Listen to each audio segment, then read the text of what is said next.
ओंकारं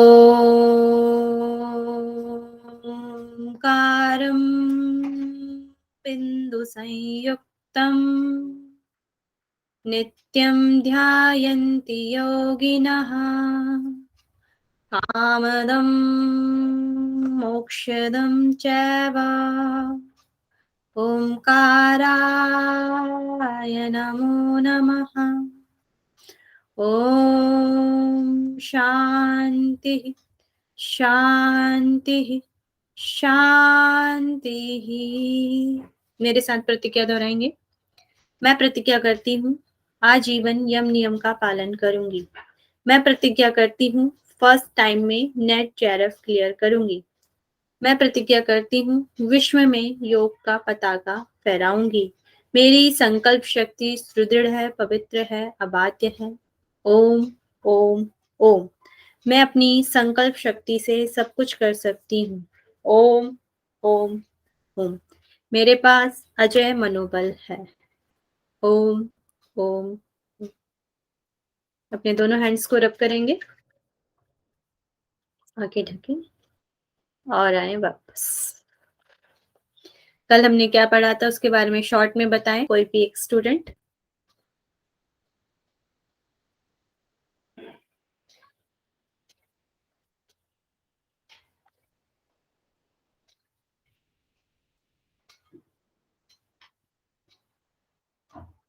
कल इंट्रोडक्शन पढ़ा था मैम, शिव संहिता का, और थोड़ा बहुत पटल के बारे में जाना था, और प्रथम पटल किया था लय प्रकरण। नए प्रकरण, ठीक। टोटल कितने प्रकरण दिए गए हैं इसमें?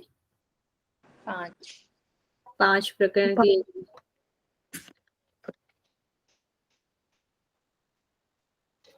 बोलिए, कौन बोल रहा था?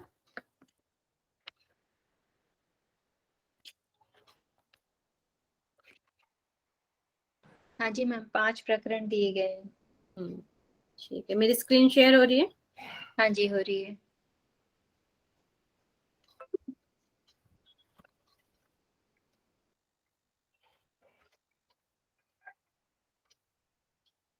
तो कल हमने इसके बारे में पढ़ा था, इसमें थोड़ा हम शॉर्ट में देख लेते हैं। हमने कल क्या क्या पढ़ा था। रचयिता इसके शिव है, श्लोक इसमें 642 है, पटल 5 है, वाद इसमें अद्वैतवाद दिया है, संवाद शिव और पार्वती जी का है, योग इसमें 4 प्रकार के योग दिए, मंत्र, हट, लय, राज, आसन, सिद्धासन, पद्मासन, उग्रासन और स्वस्तिकासन। प्राण इसमें 10 तरीके के हैं। नाड़ी शोधन इसमें 20 बार एक बार में और दिन में 4 बार करने के लिए कहा गया है। धारणाएं 5 है। मुद्राएं इसमें 11 है टोटल। नाड़ियां 3.5 लाख बताई गई है। मुख्य नाड़ी 14 और एक अलग से नाड़ी बताई गई है। कुंडली के 3.5 लपेटे और कुंडली वाग देवी कुंडली का नाम इसमें बताया गया है। साधक 4 प्रकार के हैं, मृदु, मध्य, अतिमात्र और अधिमात्रम। और इसमें चक्रों की बात करें तो 7 चक्र और कहीं पे 6 चक्रों का वर्णन भी हमें मिलता है।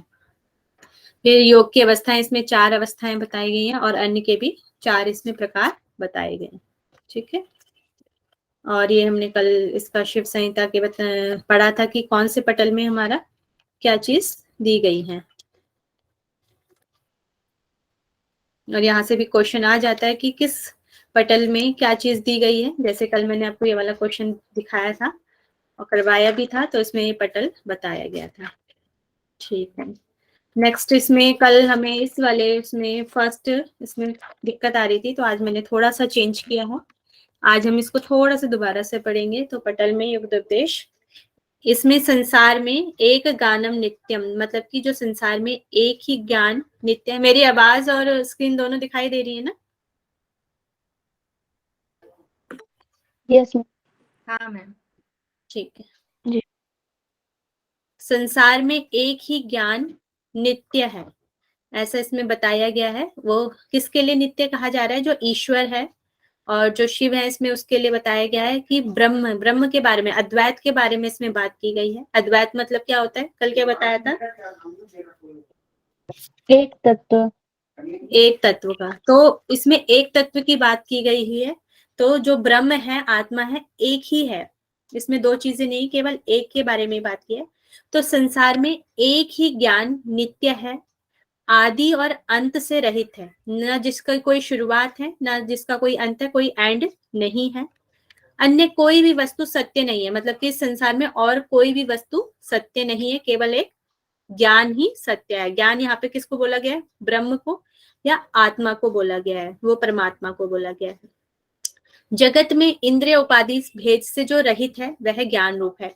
अब एक ज्ञान कैसा बताया गया है? जगत में मतलब कि संसार में इंद्रिय उपाधि भेद से जो रहित है। जो हमारी इंद्रियां हैं, इंद्रियों के द्वारा हमें जो भी ज्ञान होता है, इंद्रियों से हमें क्या क्या ज्ञान प्राप्त होता है?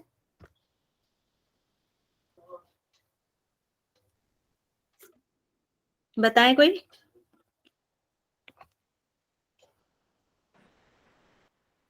देखना, सुनना, शब्द, देखना, सुनना, शब्द, रूप, रस, गंध। हाँ, ये सब क्या है? इंद्रिय के कार्य हैं। इंद्रियों के कार्य से जो हम कार्य करते हैं, तो उनसे जो रहित है, जो मानव का शरीर है या जो भी शरीर धारण करते हैं, उन सब में क्या होती है? इंद्रियां होती हैं। होती हैं या नहीं होती हैं?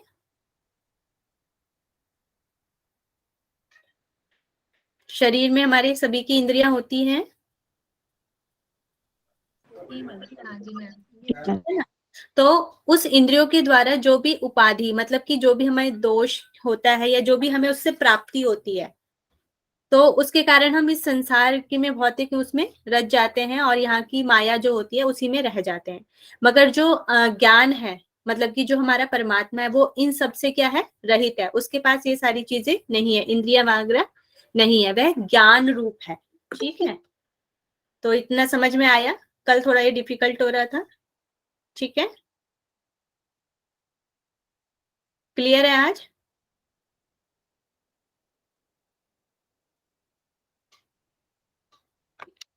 क्लियर है मैम।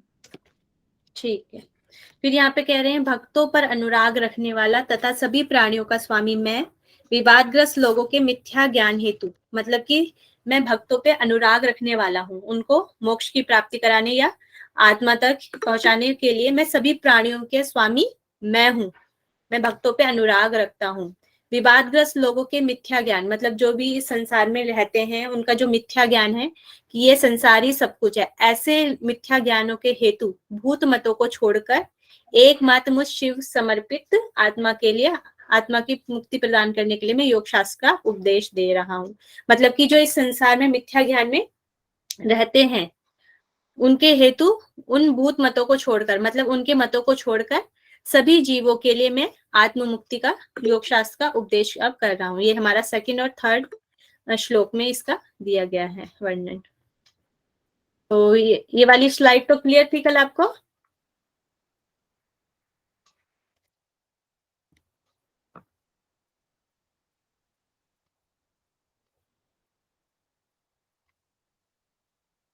रिप्लाई जरूर करें, तभी मुझे पता चल पाएगा ना कि आप लोगों को समझ में आ रहा है या नहीं आ रहा है।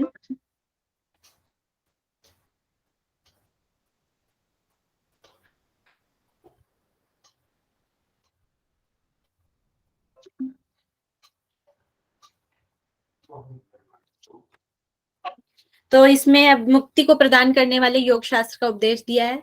तो उसमें सबसे पहले इन्होंने मुक्ति के लिए कर्म बताए, सत्य, तप, शौच, क्षमा, शम और आर्जव, सरलता, दान, पित्त कर्म और हमारा कर्म, वैराग्य, ग्रस्त कर्म, अग्निहोत्री, हवन मैग्रा को बोलते हैं, मंत्र योग, तीर्थ और सेवा, ये सारे क्या बताए गए थे? मुक्ति को प्रदान करने वाले बताए गए थे।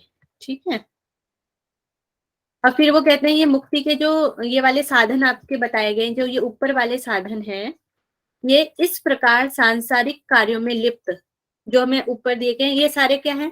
इससे क्या होता है? कोई हमारी तप कोई भी हमारी सत्य की प्रशंसा करता है, कोई तप की, कोई शौच से मतलब की मुक्ति को प्राप्त करता है, कोई क्षमा। इन सब से क्या मिलता है हमें? पित्त कम कर रहे हैं हम, वैराग्य, ग्रस कम कर रहे हैं, इनसे क्या होता है? पाप कर्म से, मतलब कि इस सांसारिक कार्यों में लिप्त कर्तव्य एवं अकर्तव्य कर्म को जानने वाले पाप कर्म से मुक्त हो जाते हैं, फिर भी पुण्य के मोह से ग्रस्त रहते हैं। मतलब कि जब आपके पाप कर्म होते हैं आप उनको भोग लेते हैं, फिर आपके जो पुण्य कर्म होते हैं उन मतलब कि हमें पुण्य कर्म मिलते रहे, इस तरीके से हम उनसे ग्रसित हो जाते हैं कि हमें ऐसे कर्म करने चाहिए, हमें पुण्य की प्राप्ति होगी, हमें अच्छे कर्म करने चाहिए, हमें पुण्य की प्राप्ति होगी। इससे वो क्या रहते हैं, मोहग्रस्त रहते हैं कि हमें पुण्य की तरफ जाना है। जो इन मतों को मानता है वह पाप और पुण्य का भागी होकर जन्म मृत्यु के चक्कर में घूमता रहता है, क्योंकि वह मोक्ष की ओर नहीं जाता, केवल पाप पुण्य में ही रहता है कि हमें अच्छे कर्म करने चाहिए, हमें पुण्य मिलेगा, हमें स्वर्ग मिलेगा। इस तरह के चक्रों में घूमता रहता है और वह मोक्ष की प्राप्ति नहीं करता, वह परब्रह्म तक नहीं पहुंच पाता है। ठीक है, इतना आगे समझ में सभी को?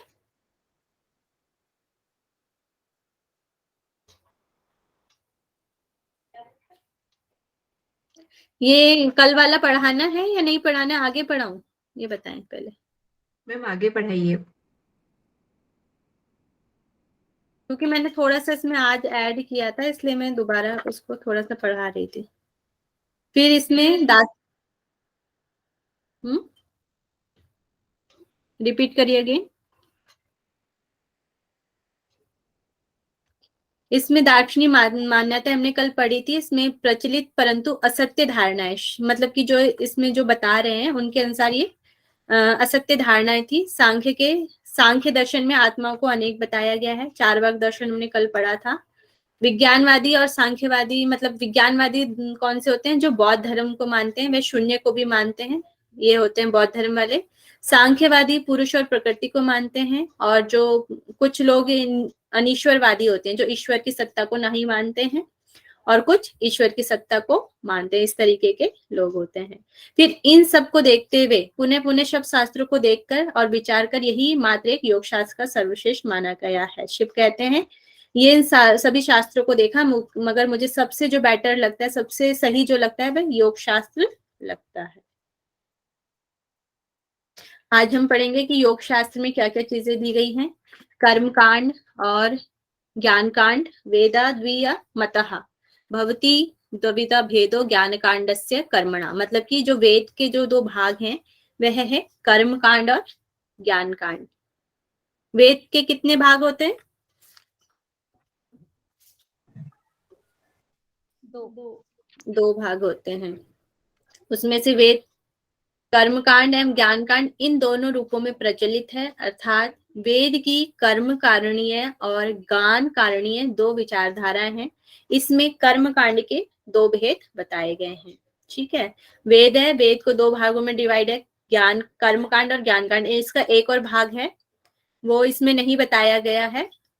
ठीक है, इसको पहले हम नेक्स्ट स्लाइड से समझ लेते हैं, फिर आएंगे इस पर। तो यहाँ पे जो हमारे योग शास्त्र के अंदर ही आ रहा है ये सब। हाँ, योग शास्त्र के अंदर।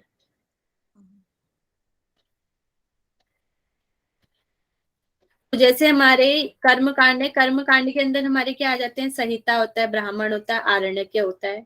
और ज्ञान कांड के अंदर क्या आ जाते हैं, उपनिषद वगैरह हो जाते हैं। तो ये मतलब कि वेद के वैसे चार भागों से मिलकर बना होता है। कर्म कांड और ज्ञान कांड के अंदर हमारे संहिता, ब्राह्मण और आरण्यक आ जाते हैं। और उपनिषद किस में आ जाता है, हमारा ज्ञान कांड। उपनिषदों में किस चीज के बारे में बताया गया होता है, बताएं कोई? ब्रह्म और आत्मा, पर ब्रह्म और आत्मा के बारे में बताया गया है। तो उसमें क्या हुआ, हमारे जो लौकिक पारलौकिक जो विज्ञान होता है उसके सारे बारे में बताया गया जाता है। आत्मा कैसी है उसके बारे में, ब्रह्म कैसा है उस चीज के बारे में बताया जाता है। और कर्म कांड में क्या होता है, मंत्रो हवन विधि, इनका सब। हाँ, मंत्र और हवन विधि वगैरह क्या होती है, हमारे कर्म कांड में आ जाता है। तो इसमें यही बताया गया है। कर्म कांड के फिर दो पार्ट बताए गए हैं इसमें, निषिद्ध और विधि। ये दो प्रकार कर्म कांड के हैं। निषिद्ध क्या होता है, अविहित भी बोला गया है, जो नहीं करने होते हैं, जो कार्य हमें नहीं करने होते हैं, जो कर्म हमें नहीं करने होते हैं, उन्हें निषिद्ध कर्म कहते हैं। और विधि विहित, जो कर्म हमने करने होते हैं। निषिद्ध एवं विधि पूर्वक होने से कर्मकांड दो प्रकार के होते हैं। निषिद्ध अविहित कर्म करने से निश्चय रूप से पाप होता है। जो हम निषिद्ध कर्म करते हैं, इनको अगर हम करेंगे तो हमें पाप प्राप्त होता है। ठीक है, तथा विधि पूर्वक मतलब विहित कर्म करने से निश्चय रूप से हमें पुण्य प्राप्त होता है। जब हम निषिद्ध कर्म करते हैं तो हमें पाप प्राप्त होता है, और विधि कर्म हम करते हैं तो हमें पुण्य की प्राप्ति होती है। इसमें भी विधि क्या है, तीन प्रकार के बताए गए हैं, नित्य है, नैमित्तिक है और काम्य है। तीन प्रकार के विधि कर्म बताए गए हैं, नित्य, नैमित्तिक, काम्य, तीन भेद प्रकार हैं। नित्य कर्म क्या होते हैं? जो हम रोज करते हैं, जैसे संध्या है, स्नान है, पूजन है, ये हम सभी लोग सभी करते हैं ना। जो रोज प्रतिदिन के जो हमारे कार्य होते हैं, ये हमारे नित्य कर्म होते हैं।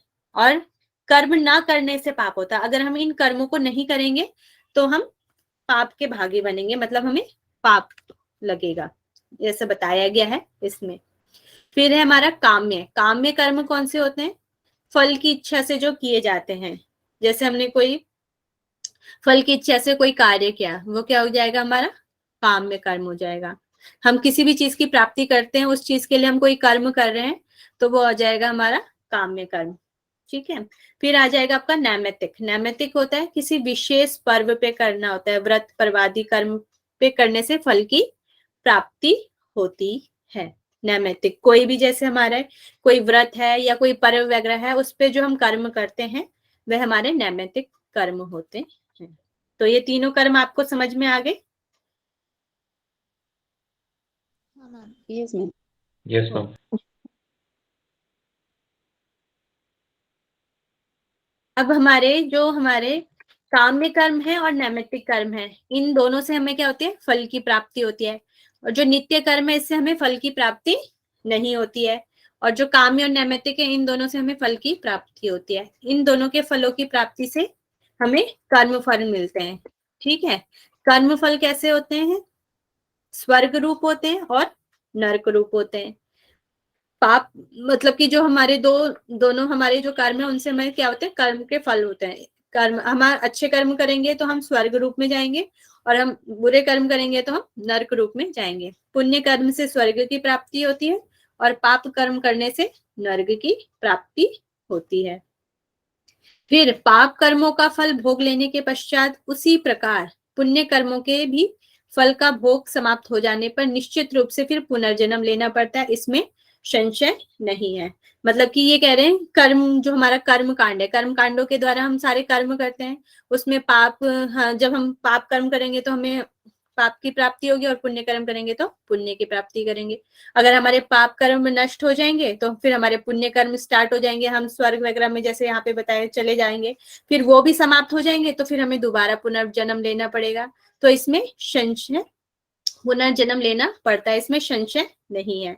कर्म कांड की अभी बात हो रही है ये, और कर्म कांड के बारे में बताया जा रहा है। कर्म कांड में क्या होता है? हमें दोबारा जन्म लेना पड़ता है। ठीक है, इतना ओके सभी को? Yes ma'am. फिर आ जाती है आपकी ज्ञान कांड की बात आ जाती है। इसमें ज्ञान कांड के बारे में क्या कह रहे हैं? क्योंकि हमारा कर्म कांड से तो हमें मोक्ष की प्राप्ति या हम परब्रह्म तक तो पहुंच नहीं पा रहे हैं, तो फिर अब ज्ञान कांड के बारे में बता रहे हैं कि ज्ञान कांड क्या है। सुविचारशील योगी को कर्म कांड के महात्म्य को जानकर उसे त्याग कर देना चाहिए। क्यों त्याग कर देना चाहिए? क्योंकि उससे हमें मोक्ष की प्राप्ति नहीं हो रही है, हम परब्रह्म तक नहीं पहुंच पा रहे हैं। योगी पुण्य एवं पाप इन दोनों का त्याग करके ज्ञान कांड, ज्ञान मार्ग में प्रवृत्त होता है। क्योंकि कर्म कांड से हमें मोक्ष की प्राप्ति नहीं हो रही, तो फिर वो कहाँ जाता है? ज्ञान कांड की तरफ जाएगा। आत्मा ही देखने, जानने योग्य एवं सुनने योग्य है, ऐसी जो श्रुति है वह मुक्तिदायिनी है तथा तत्व ज्ञान कराने वाली है, उसी का प्रयत्न पूर्वक सेवन करना चाहिए। ठीक है, यहाँ पे पहले ही बताया गया था, जो चीज आत्मा क्या है हमारी? नित्य है, सत्य है। तो उसको ही यहाँ पे सबसे जो पहला श्लोक बताया गया था, उसमें उसी के बारे में बताया गया है। तो उसी के बारे में क्या है? जो देखने, जानने योग्य, सुनने योग्य है, ऐसी जो श्रुति है, ऐसा जो बताया गया है, वह मुक्तिदायिनी है, मुक्ति प्रदान कराती है, मोक्ष प्रदान कराती है, तत्व ज्ञान कराने वाली है, उसी का प्रयत्न पूर्वक सेवन करना चाहिए। अब इसमें कुछ उदाहरण दिए गए हैं कि किस तरीके से हो सकता है। इसमें सूर्य और प्रतिबिंब का उदाहरण दिया गया है। जिस प्रकार एक सूर्य को घड़े के अंदर देखने पे सूर्य के अनेक भेद दिखते हैं, मतलब जैसे एक सूर्य है, उसको हम अलग अलग घड़ों में देखेंगे, अलग अलग बर्तनों में देखेंगे, तो वह अलग अलग हमें दिखाई देगा। सभी बर्तनों में वह अलग अलग दिखाई देता है। उसी प्रकार इंद्रिय उपाधि के कारण आत्मा के अनेक भेद हमें दिखते हैं। ठीक है, आत्मा यहाँ पर एक बताई गई है, और जो यहाँ पे ये दिए हैं ये मनुष्य हो गए या सभी जीव हो गए, घट हो गए, ये सारे, तो इनमें सब में अलग अलग हमें वह आत्मा एक होती है, मगर वह सभी जीवों में हमें अलग अलग दिखाई देती है। किसके कारण? इंद्रियों की उपाधि के कारण हमें वह अलग अलग दिखाई देती है। इतना ओके है? Yes ma'am. फिर इसमें दूसरा बता रहे हैं स्वप्न अवस्था। स्वप्न अवस्था के उदाहरण देते हुए कह रहे हैं, जैसे स्वप्न जगत में अनेक भेद उत्पन्न होते हैं और नींद से जाग जाने के बाद कुछ भी शेष नहीं रहता है।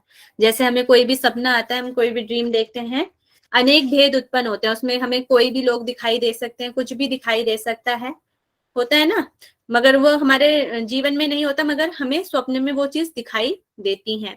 और नींद से जाग जाने के बाद कुछ भी शेष नहीं रहता है।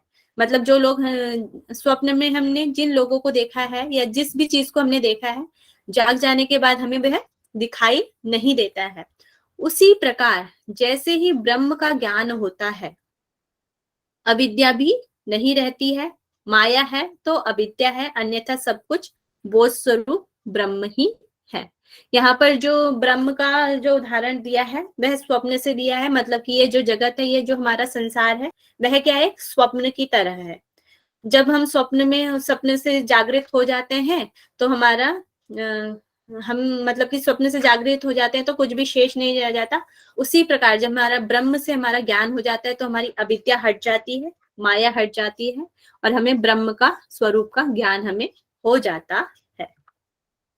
फिर नेक्स्ट ये उदाहरण दे रहे हैं रज्जु और सर्प। रज्जु मतलब हो गया आपकी रस्सी, और सर्प हो गया आपका सांप। जिस प्रकार रस्सी को सर्प समझ लिया जाता है, जैसे ये दिख रहा है, ये हमारा सर्प की तरह भांति दिख रहा है, मगर ये क्या होता है?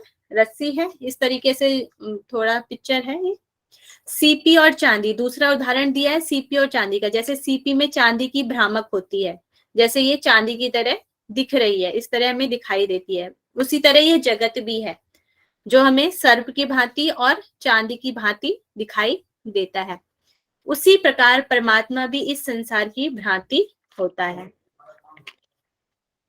रस्सी के ज्ञान से सर्प के ज्ञान की निवृत्ति हो जाती है। मतलब कि हमें जब ये पता चल जाएगा ये रस्सी ही है, तो क्या हो जाएगा? सर्प के ज्ञान की निवृत्ति हट जाएगी। हमारा जो सर्प का ज्ञान है कि ये रस्सी ही है, ये पता चल जाएगा, इस तरीके का हमें ज्ञान हो जाएगा। उसी तरह हमें हमारी अविद्या हट जाएगी, माया हट जाएगी, तो हमें पर ब्रह्म का ज्ञान हो जाएगा। उसका उदाहरण यहाँ पे दिया है।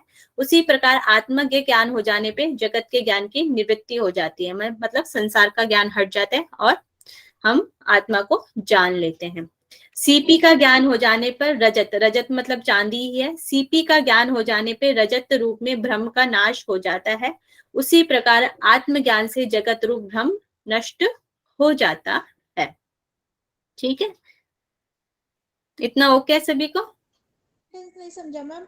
परमात्मा में इस संसार की भ्रांति होती है सीपी चांदी के एग्जाम्पल में। उसी प्रकार परमात्मा में इस संसार की भ्रांति होती है। मतलब कि जो चांदी है, चांदी किस तरीके से दिखती है हमें? संसार रूपी हो जाएगा। और सीपी क्या हो जाएगा? परमात्मा। जब ये चांदी की तरह हमें दिखाई देता है ये संसार, जब चांदी ना दिख के हमें पता चल जाता है ये सीपी ही है, तो हमें परमात्मा, उसी प्रकार हमें परमात्मा का पता चलता है। जी ओके है ये वाली स्लाइड? यस। फिर अभी हमने पढ़े थे ज्ञान के स्वरूप। इसमें एक अज्ञान का स्वरूप भी दिया गया है, तो इसमें पढ़ लेते हैं। जब दोषवश सफेद भी पीला, जैसे किसी को पीलिया रोग हो जाता है उसके बारे में बताया गया है। जब दोषवश सफेद भी पीलिया रोग दिखाई पड़ता है, उसी प्रकार अज्ञान दोष के कारण आत्मा भी संसार के रूप में दिखाई देती है। जैसे कि जो व्यक्ति सफेद होता है, अगर उसे पीलिया हो जाता है वो पीला दिखाई देता है। उसी प्रकार यहाँ पे दिखा है अज्ञान के दोष के कारण आत्मा भी संसार को मतलब ये संसार मान लेती है कि इतने तक ही सीमित है।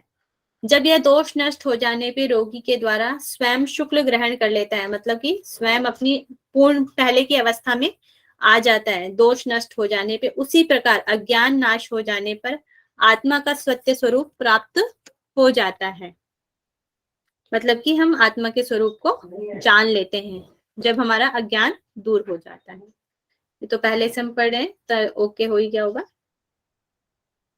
फिर है आत्म स्वरूप का यहाँ पे वर्णन किया है, ये भी उदाहरण से दिया है। तो जैसे रस्सी तीनों कालों में सर्प नहीं रह सकती, जैसे भूत, वर्तमान और भविष्य तीनों कालों में जो हमारी रस्सी है वह सर्प, जैसे हम उसको सर्प मान रहे हैं, मगर होती क्या है, रस्सी होती है, वो तीनों काल तक नहीं रह सकती। उसी प्रकार निर्गुण और निराकार आत्मा भी जगत के रूप में नहीं रह सकती। मतलब कि जो भी वह आत्मा है उसको एक ना एक दिन जाना ही पड़ेगा, वह इस संसार में नहीं रह सकती है, क्योंकि वह निर्गुण और निराकार होती है, तो वह ज्यादा समय तक इस जगत में नहीं रह सकती। कैसे? जैसे रस्सी तीनों कालों में सर्प नहीं रह सकती। फिर ईश्वर समझे जाने वाले देवगण भी नाशवान होने के कारण अनित्य तथा आवागमन के जन्म मरण से युक्त होते हैं। इसमें बताया गया है, उनका उदाहरण भी दिया गया है, यहाँ तक कि जो इंद्रादिक मतलब कि जो इंद्र आदि जो देवता है वह भी नाशवान है, वह भी अनित्य है और आवागमन है, उनको भी क्या करना पड़ता है, जन्म मरण के भोग भोगने पड़ते हैं। ठीक है, ये वाली स्लाइड ओके है? Yes, ma'am. मैम ये जो लिखा हुआ है ना, जैसे रस्सी तीनों कालों में सर्प नहीं रह सकती, उसी प्रकार निर्गुण एवं निराकार आत्मा भी जगत के रूप में नहीं रह सकती। तो ये जगत के रूप में माने मतलब कि जब हमारे माया के जो हमारी आत्मा है वो माया के साथ मिलकर संसार में आ जाती है, संसार में जब हम आ जाते हैं तो जगत रूपी है ना वो उसका, मगर जब हमें मोक्ष की प्राप्ति हो जाएगी तो हम निराकार आत्मा में मिल जाएंगे, एक ही आत्मा हमारी बन जाएगी ना। ठीक है।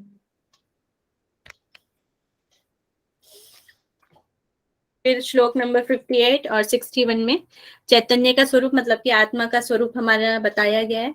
समस्त चराचर जगत चैतन्य ब्रह्म से उत्पन्न हुआ है। मतलब कि यह जितना भी जो हमारा संसार है, जितना भी हम सब कुछ देखते हैं, वह क्या है, उस चैतन्य ब्रह्म से उत्पन्न हुआ है। इसीलिए सबका त्याग कर चैतन्य में आश्रय लेना चाहिए। मतलब कि हमें सब कुछ त्याग कर उसी चैतन्य का आश्रय हमें लेना चाहिए।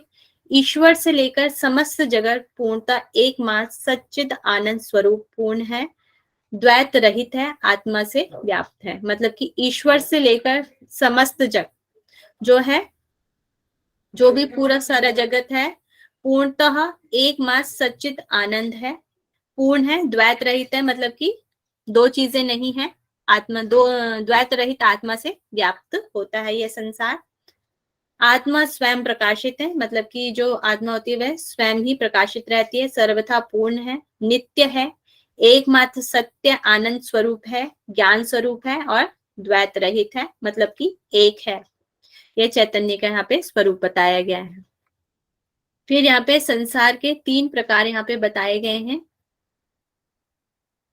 पुनश्च यह संसार शत्रु, मित्र, उदासीन, तटस्थ इस रूप में 3 प्रकार का है, जो व्यवहार में निश्चित रूप से लक्षित होता है। मतलब कि यहाँ पे संसार के 3 प्रकार बताए गए हैं, शत्रु, मित्र और उदासीन। मतलब कि हमें संसार में 3 तरह के व्यवहार रूप दिखाई देते हैं। एक तो शत्रु रूप में देख सकते हैं, जैसे हमें जो दुखी मनुष्य हैं उनको हम ले सकते हैं, जैसे मेरे पतंजलि में भी दिया गया है, सुखी मनुष्य से हमें मित्रता करनी चाहिए, उसमें भी बताया गया है दुखी मनुष्य से हमें करुणा का भाव रखना चाहिए, इस तरीके से उसमें बताया गया ना। उसी तरह से यहाँ पे शत्रु मतलब हो गया आपका दुखी मनुष्य हो जाएंगे, सुखी मनुष्य हो गया आपके मित्र हो गए, और उदासीन तटस्थ मतलब ना जो ज्यादा एक ही अवस्था में रहते हैं, उस तरीके से यहाँ पे बताया गया है, ना ज्यादा खुश ना ज्यादा दुखी, तो वो हो गया आपके उदासीन, तटस्थ भाव से जो रहते हैं, ना सुख में सुखी ना दुख में दुखी होते हैं। इस तरीके के जो व्यक्ति होते हैं यहाँ पे 3 बताएंगे, शत्रु, मित्र और उदासीन। ओके है?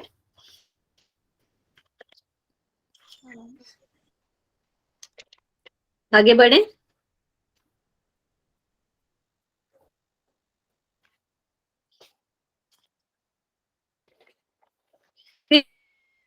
और सृष्टि की उत्पत्ति यहाँ पर बताई गई है।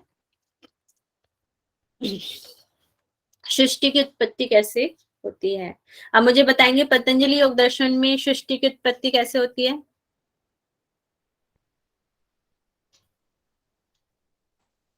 आवाज आ रही है मेरी? प्रकृति पुरुष के मिलने से। प्रकृति और पुरुष के मिलने से।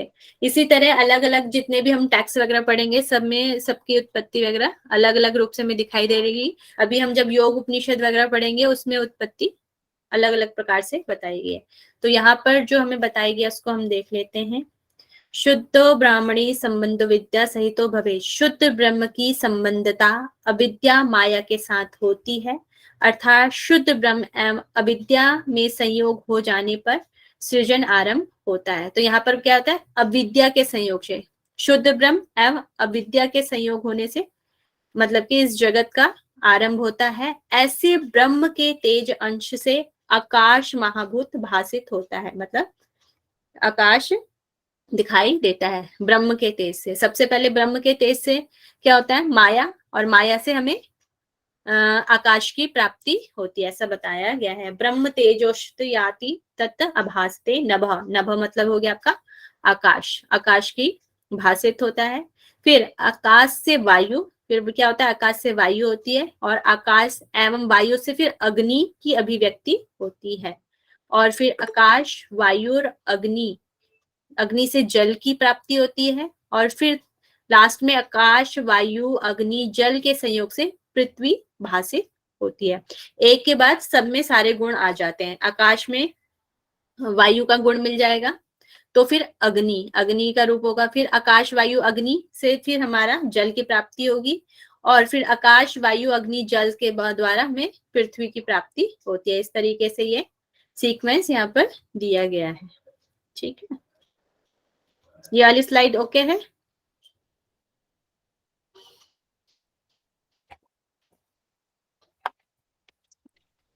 Yes, ma'am.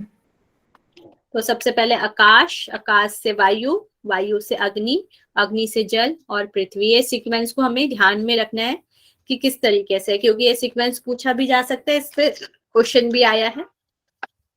तो इसको देख लेते हैं। हमारे तत्व, तत्व सबसे पहले आकाश वायु तेज जल और पृथ्वी। तो आकाश का गुण क्या होता है, शब्द, ठीक है। तो और इसमें कुल गुण कितने होते हैं, एक गुण होता है केवल, ठीक है। और इसकी ग्राहक गुण ग्राहक इंद्रियां क्या होती है, कर्ण इंद्रियां, मतलब कानों के द्वारा होता है। आकाश मतलब क्या होता है बताएं कोई? खालीपन, खालीपन होता है, जहाँ पे भी खाली जगह होती है। हमारे कान के यहाँ भी यहाँ पे खालीपन है, तो इसलिए यहाँ पे हम शब्दों को सुनते हैं, इसलिए इसका गुण क्या हो गया हमारा, शब्द हो गया। और इसकी इंद्रिया कौन सी होगी, कर्ण इंद्रिया, मतलब कि आपके कान हो गए, ठीक है। फिर है वायु, वायु का गुण क्या है, स्पर्श है, और इसमें कुल गुण कितने हो गए, दो गुण हो गए, शब्द और स्पर्श। वायु को हम किस तरीके से महसूस कर सकते हैं, स्पर्श से महसूस कर सकते हैं। और हमारी इंद्रियां कौन सी हो जाएंगी उसकी, त्वचा, त्वचा, त्वचा के द्वारा हम उसको महसूस करेंगे, स्किन के द्वारा। फिर आ जाता है आपका तेज, तेज मतलब हो गया आपका अग्नि, और इसका गुण क्या होता है, रूप होता है। शब्द स्पर्श रूप, इसमें ये तीन गुण आ जाते हैं, और इसको हम, इसकी इंद्रियां क्या हो जाएगी, चक्षु हो जाएगी। रूप हम किससे देख सकते हैं, अपनी आंखों से देख सकते हैं किसी भी चीज को, तो हो जाएगा आपका चक्षु। फिर है जल, जल का गुण क्या है, रस, रस मतलब बहता जो रहता है। शब्द स्पर्श रूप रस, और इसका गुण ग्राहक इंद्रिया क्या हो जाएगी आपकी, जिह्वा हो जाएगी, या रसना भी बोल सकते हैं, ठीक है, रसना भी ऐड कर लेना। फिर है नेक्स्ट पृथ्वी, पृथ्वी का गुण क्या होता है, हमारा गंध होता है। शब्द स्पर्श रूप रस गंध, इसमें कितने टोटल गुण आ जाएंगे, 5 गुण आ जाएंगे। और इसका जो गुण ग्राहक इंद्रियां हैं, ये नासिका आपकी हो जाएगी, ठीक है। तो ये वाला चार्ट है, इसको अच्छे से लर्न कर लेंगे कि किसमें कितने गुण हैं और किसकी ग्राहक इंद्रिय, क्योंकि ये आपके मैचिंग में आ सकते हैं। यह संपूर्ण जड़ चेतनमय जगत चैतन्य से उत्पन्न हुआ है, और यह जगत काल्पनिक रूप से सत्य है। इस जगत के अभाव मात्र से चिन्मय चैतन्य शेष रहता है। यह संपूर्ण चैतन्य में जगत चैतन्य से उत्पन्न हुआ है, मतलब कि आत्मा से ही उत्पन्न हुआ है। यह जगत काल्पनिक रूप से सत्य है, काल्पनिक रूप से सत्य केवल, असल में वह सत्य नहीं है। इस जड़ के अभाव में मात्र चिन्मय ही शेष रहता है। बाद में लास्ट में क्या रहते हैं, पर ब्रह्म ही शेष रह जाता है।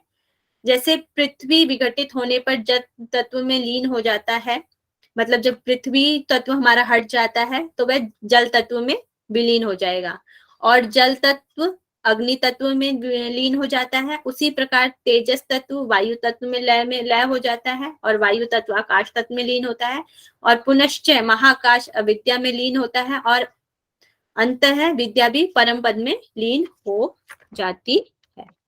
ठीक है, तो इसमें पहले बताया गया कि हमारा जो वो है माया के, हमारा संसार की किस तरह रचना होती है और किस तरह से उसका अंत हो जाता है, ये सारी चीजें इसमें बताई गई है। इतना ओके है ये वाली स्लाइड?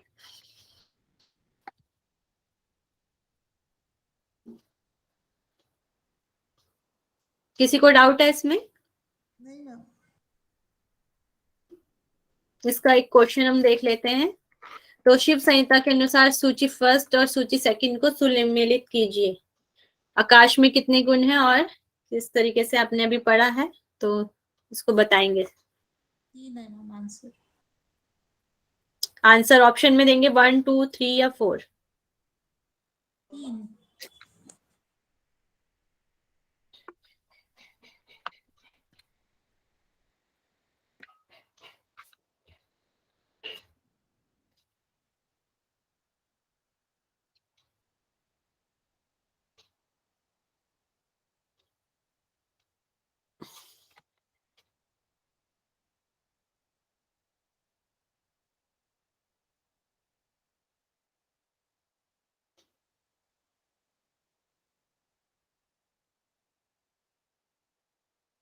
तो सभी 3 आंसर कर रहे हैं, जिसका राइट आंसर आपका 3 है। मैम ये जो लास्ट स्लाइड थी, आकाश सब आकाश में विलीन हो जाते हैं, उसके बाद क्या था? महाआकाश अविद्या में लीन होता है, अविद्या जो हमारी माया होती है उसमें लीन हो जाता है, और फिर जो अविद्या भी है वह परम पद में लीन हो जाती है, पर ब्रह्म में जो नित्य है, सत्य है। ठीक है, हाँ जी मैम। तो इसका हमारा राइट आंसर 3 है। जो हमारा ए है, आकाश में कितने गुण होते हैं? 1 गुण। वायु में कितने गुण होते हैं?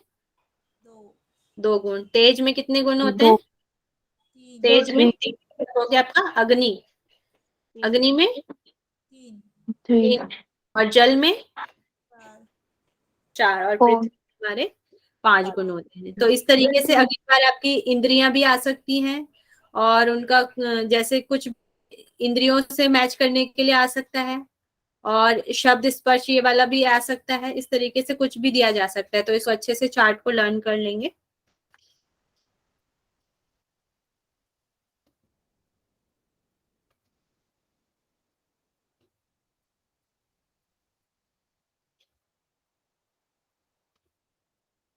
फिर यहाँ पे माया की शक्तियां बताई गई हैं।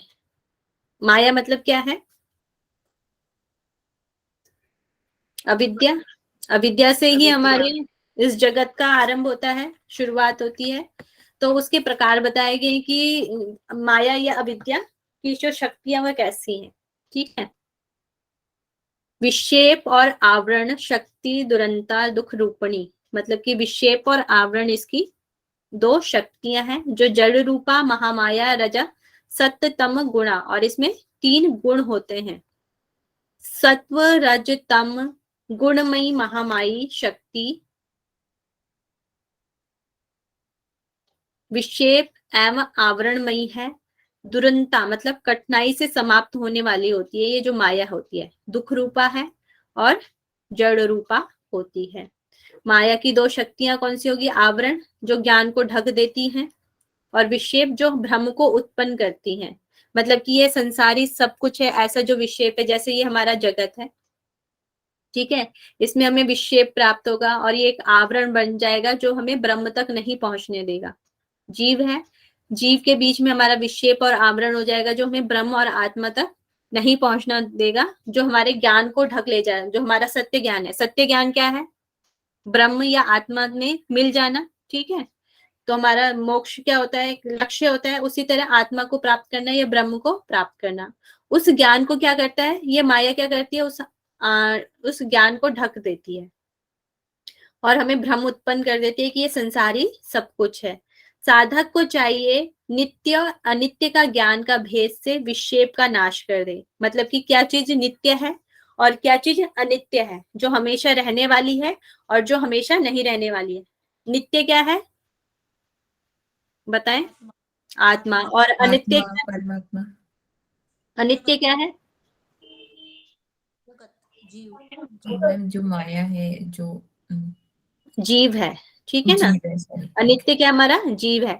उस चीज का हमें जब ज्ञान हो जाएगा, जब साधक को आत्मा और इस शरीर का ज्ञान हो जाएगा, ज्ञान का भेद हो जाएगा कि क्या चीज सही है, तो उस भेद से जो विक्षेप का नाश होगा और आवरण को जब वह काट डालेगा, तो उस नित्य ब्रह्म में चित्त को लगाएं और उस ब्रह्म को हम प्राप्त कर लेंगे या उसमें हमारा चित्त लग जाएगा जब हम विक्षेप और आवरण को हटा देंगे। ठीक है, इतना ओके है?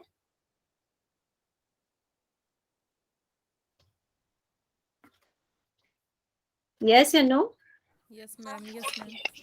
Yes ma'am. ओके। नेक्स्ट इसमें त्रिगुणात्मक युक्त चैतन्य के विभिन्न स्वरूप भी बताए गए। जो चैतन्य आत्मा है उसके स्वरूप भी यहाँ पे बताया गया है। इससे क्वेश्चन भी आया हुआ आपका लास्ट टाइम या उससे पहले, तो देख लेते हैं। जब विद्या, जो हमारी जो माया है, वह तमस गुण की अधिकता से युक्त होती है। जब उसमें तमस गुण होता है तो वह क्या हो जाती है? उसके माया का स्वरूप कैसा हो जाता है? दुर्गा रूप हो जाता है। और वह आच्छादित चैतन्य कौन होता है उसमें? मतलब कि वह जो आत्मा है वह ईश्वर रूप हो जाता है। ठीक है, फिर जब विद्या माया जो है रजोगुणी हो जाती है, उसमें रजगुण की जब अधिकता हो जाती है तो उसकी माया का स्वरूप क्या हो जाता है? सरस्वती रूप हो जाता है। और वह आच्छादित चैतन्य क्या होता है उसमें? वह ब्रह्म होता है। फिर जब विद्या माया सत्व तत्व की अधिकता से युक्त होती है तो माया का स्वरूप लक्ष्मी रूप हो जाता है और वह विष्णु को प्राप्त होते हैं। 3 गुण हैं। रजगुण से ब्रह्मा, सदगुण से हमारे आ जाएंगे विष्णु और तमोगुण से हो जाएंगे हमारे ईश्वर रूप बोला गया है उन्हें, जो शिव है। ठीक है, तो ये तो क्लियर हो गया होगा। ओके इतना?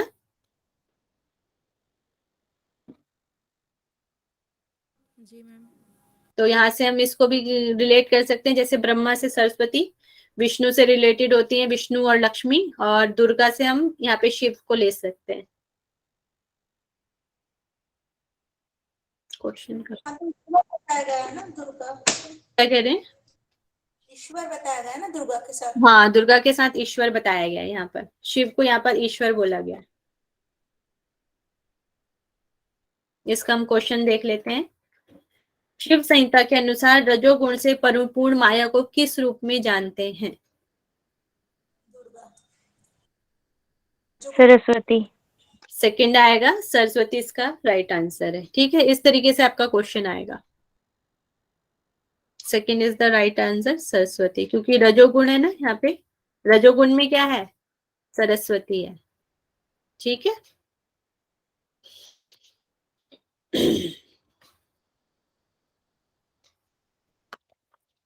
आगे पढ़ना है आज? मैम बस इतना मैम इतना सफिशिएंट है। एक ही स्लाइड बचा है वैसे इसका, ये वाला। अच्छा ठीक है मैम, फिर पढ़ा दीजिए। ठीक है, तो इसमें अभी बताया था कि जब हमारी जो उत्पत्ति होती है फिर वो माया से होती है। ठीक है, अब पूर्व कर्मना अनुसार रूप और भोग हेतु शरीर की उत्पत्ति। अब इस शरीर की उत्पत्ति कैसे होती है वो बताया गया है।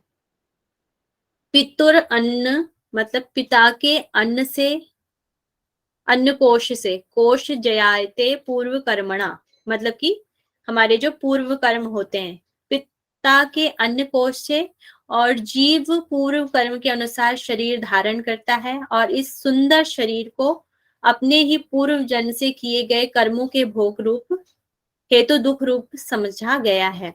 पिता के अन्न कोश से समझते हैं आप, हमारे जो आयुर्वेद में है, आयुर्वेद में कितनी धातुएं बताई गई हैं? सात। सप्त धातु। सप्त धातु बताई गई हैं। कौन कौन सी धातुएं बताई गई हैं? रक्त, रस, मांस, मेद, अस्थि, मज्जा, शुक्र। शुक्र बताई गई है। तो ये सब किससे उत्पन्न होते हैं? रस हमारा किससे उत्पन्न होता है? भोजन से। भोजन से। भोजन मतलब हो गया आपका अन्न से। ठीक है, इस तरीके से हमारा हो जाएगा अन्न, रस हो जाएगा। क्या कहा?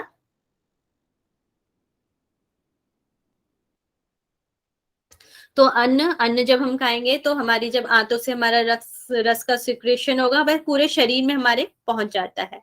उससे रस से हमारा क्या बनेगा, पूरे शरीर में जब जाएगा तो वह फिर ब्लड के रूप में आ जाएगा। ब्लड पूरे शरीर में जाता है, उससे हमारे मांस बन जाएगा, मतलब कि हमारे जो भी शरीर में जो भी हमारी मसल्स वगैरह हैं वह बन जाती हैं। फिर उससे हमारे मेद, मेद मतलब जो हमारे शरीर में जितना भी फैट होता है वह हो जाएगा मेद।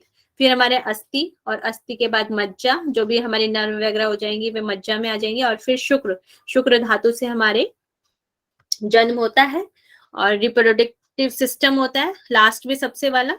और फिर क्या होता है, पूर्व जन्म के जो हमारे कर्म होते हैं, दो चीजों से हमारा शरीर धारण होता है, एक तो अन्न कोश से और हमारे पूर्व जन्म के जो कर्म होते हैं उनसे हमारा शरीर धारण करता है। और पूर्व जन्म में हमने जैसे कर्म किए होंगे, कर्मों के भोग हेतु हमें दुख रूप समझा गया है। मतलब कि जिस तरह के हमारे पहले के जन्म में जो कर्म होंगे वह इस जन्म में हमें भोगने पड़ेंगे, वह दुख रूप का समझा गया है। नाड़ी जाल से गुथा हुआ मांस, हड्डी, स्नायु और मज्जा आदि से बना हुआ भोग का घर यह शरीर मात्र भोग भोगने के लिए होता है। मतलब कि इस संसारिक जगत में होता है और भोग भोगने के लिए होता है, उसका कुछ भी लाभ नहीं होता है। ब्रह्म के द्वारा पंचभूतों से निर्मित ब्रह्म संज्ञा वाला यह शरीर दुख एवं सुख के भोगार्थी माना गया है। मतलब इसमें सुख और दुख ही मिलते हैं। अगर हम इस शरीर को हम धारण कर लेते हैं तो हमें सुख और दुख रूपी भोगार्थ भोगने पड़ते हैं, मतलब कि भोग भोगने पड़ते हैं। फिर सबसे लास्ट में जो बताया गया है यहाँ पर बिंदु, बिंदु मतलब यहाँ पे शिव को बताया गया है और जो शक्ति है उसको यहाँ पर रज बताया गया है। इन दोनों के सहयोग से स्वयं अपनी जड़ रूपा शक्ति से प्राणिक शक्ति उत्पन्न होती है।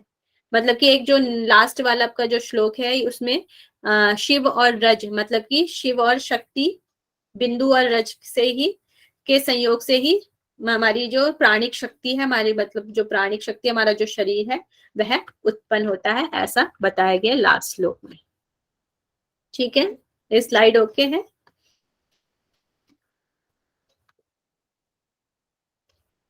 यस मैम, आज ये ये स्लाइड भेज 96 दीजिएगा प्लीज। ये 96 क्यों बोला है? ये 96 96 श्लोक संख्या है।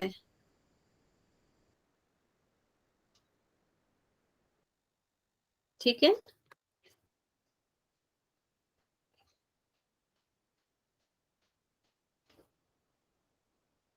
ओके है? किसी को कुछ पूछना है? मैम पहली वाली स्लाइड दिखाइए जरा। पहले वाली कौन सी? मैम जिसमें ये तीनों गुण के बारे में बताया है और ईश्वर के बारे में बताया है, देवियों के बारे में।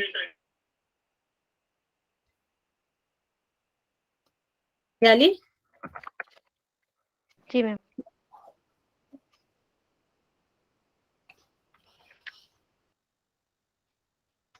Okay ma'am.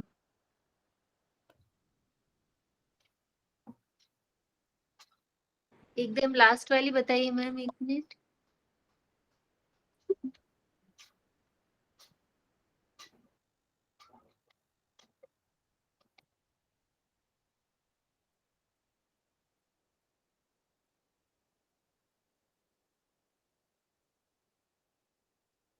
ये जो सेंटेंस है, इन दोनों के संयोग से स्वयं अपनी जड़ रूपा शक्ति से प्राणी शरीर उत्पन्न जड़ होते हैं। रूपा हो गया, माया हो गया ना आपका।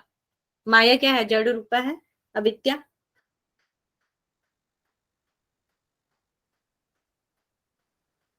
हम जैसे प्रकृति का वर्णन है वैसे ही है ये अविद्या का, है ना? जैसे प्रकृति है, प्रकृति को यहाँ पे जड़ रूपा हो जाए। ठीक है मैम।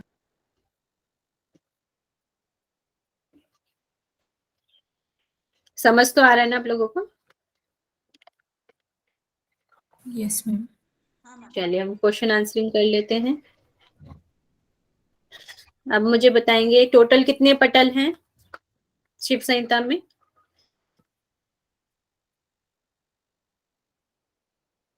5। 5 पटल हैं। ठीक है, सेकंड पटल का नाम क्या है? क्वेश्चन आंसरिंग करके जाएं, अभी लेफ्ट ना करें।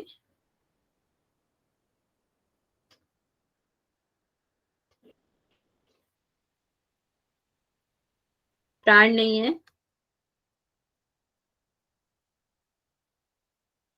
फर्स्ट में, फर्स्ट चैप्टर में।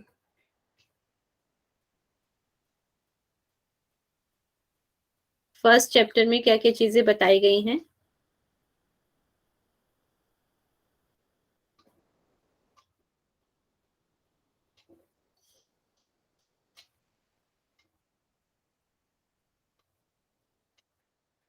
दार्शनिक, भारती जी कह रही हैं दार्शनिक चीजें।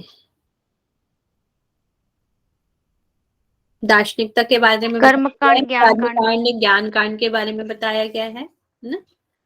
और हमारे पंच तत्व की विवेचना है। अभी हमने पंच तत्वों के बारे में पढ़ा और पंच तत्वों के बारे में बताया गया है।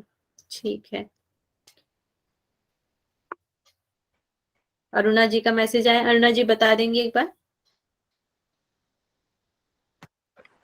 हाँ जी मैम, इसमें कर्म कांड है, ज्ञान कांड है, दार्शनिक मान्यताएं हैं और पंच तत्व के बारे में है।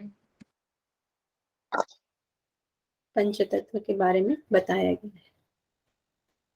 नेक्स्ट मुझे बताएंगे तम से कौन सी देवी उत्पन्न होती है, कौन सी माया उत्पन्न होती है?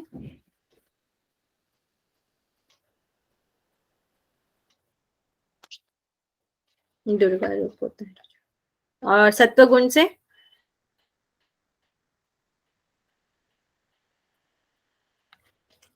लक्ष्मी जी उत्पन्न होती है। ओके। संसार के कितने प्रकार हैं? संसार के कितने प्रकार हैं? अर्षद जी 2 नहीं है, 3 है। 3 कौन कौन से नाम टाइप करें?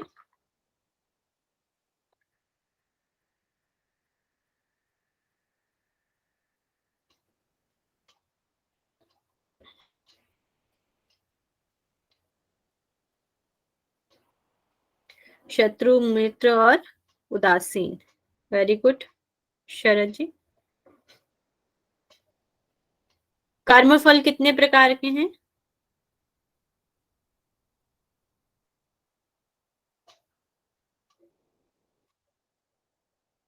दो प्रकार के। कौन कौन से कर्मफल हैं?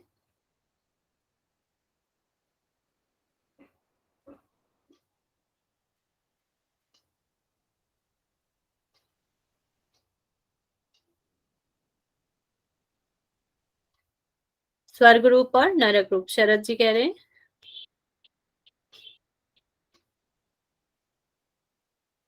कर्मफल पूछा था अभी मैंने। वेद के कितने भाग बताए गए हैं?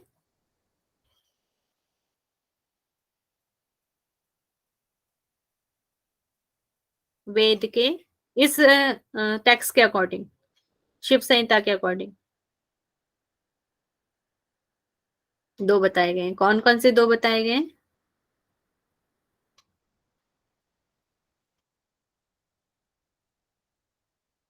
पुष्पा यादव जी अपना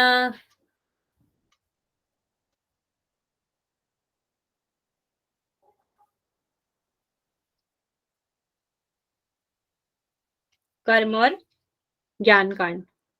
अब मुझे बताएंगे कर्म कांड के कितने भेद हैं और कौन कौन से हैं? कितने प्रकार हैं? 2 हैं। कौन कौन से हैं?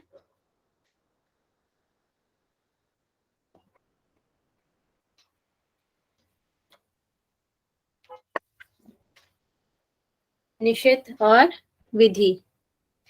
भारती वर्मा जी मुझे बताएंगी विधि कितने प्रकार के हैं, विधि कर्म, और कौन कौन से हैं?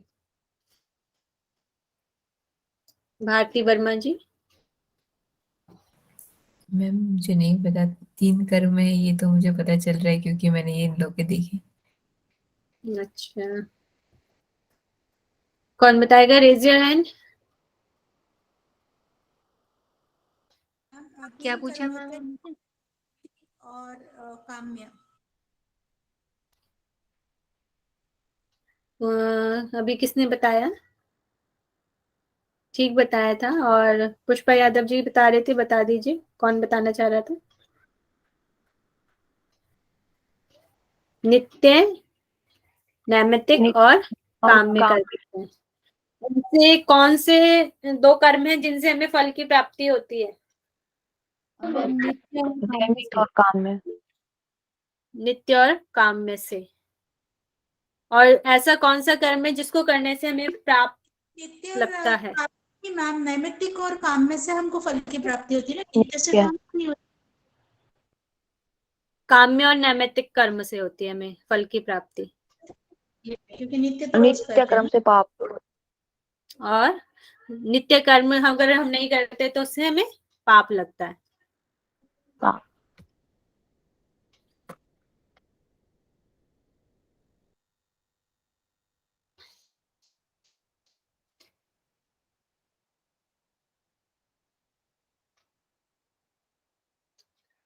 नेक्स्ट मुझे बताएंगे, माया की शक्तियां कितने प्रकार की हैं?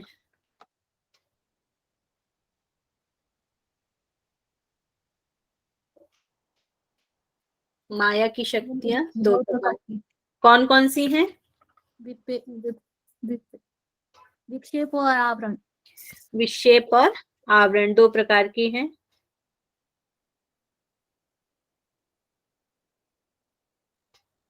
अब मुझे बताएंगे पंचभूत, कौन कौन से पंचभूत हैं? बताएं, मनीषा जी बताएं। मैम पंच महाभूत पहले आकाश, अविद्या से आकाश, महाकाश से आकाश उत्पन्न हुआ, आकाश से फिर वायु, वायु से अग्नि, अग्नि से जल और जल से पृथ्वी, ये पंच महाभूत उत्पन्न हुए। Very good Manisha ji. Next मुझे बताएंगे, वायु में कितने तत्व होते हैं? टाइप करें। पूजा जी का भी आंसर आ गया है। वायु में 2 तत्व होते हैं। पृथ्वी में कितने तत्व होते हैं? गुण, कितने गुण होते हैं? 5 गुण होते हैं। और हमारे तेज, तेज में कितने गुण होते हैं? 3। 3 गुण होते हैं। चलिए ठीक है। नेक्स्ट मुझे बताएंगे, जो हमारा ये शरीर है किन किन चीजों से धारण होता है?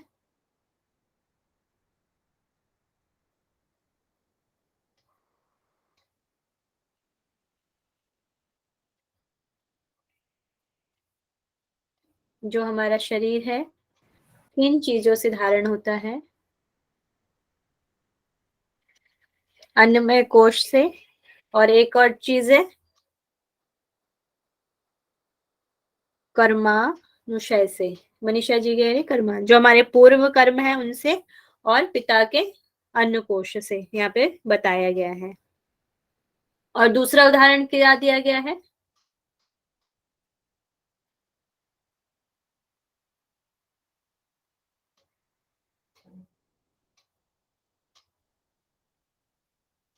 बिंदु और रज, बिंदु और रज से भी हमारा प्राणिक शरीर उत्पन्न होता है।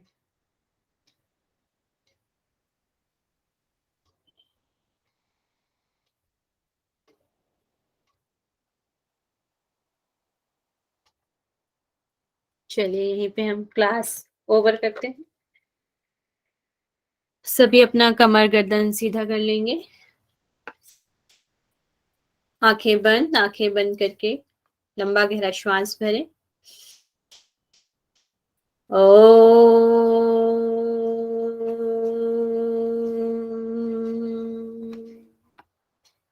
ओंकारं बिंदु संयुक्तम् नित्यं ध्यायन्ति योगिनः कामदं मोक्षदं चैव ओंकाराय नमो नमः। सर्वे भवन्तु सुखिनः, सर्वे सन्तु निरामया, सर्वे भद्राणि पश्यन्तु, मा कश्चित् दुःखभाग् भवेत्। ॐ शान्तिः शान्तिः शान्तिः। अपने दोनों हैंड्स को रब करेंगे, आंखें ढकें और आए वापस। किसी को कुछ पूछना है तो पूछ सकते हैं। मैम मुझे एक क्वेश्चन पूछना है।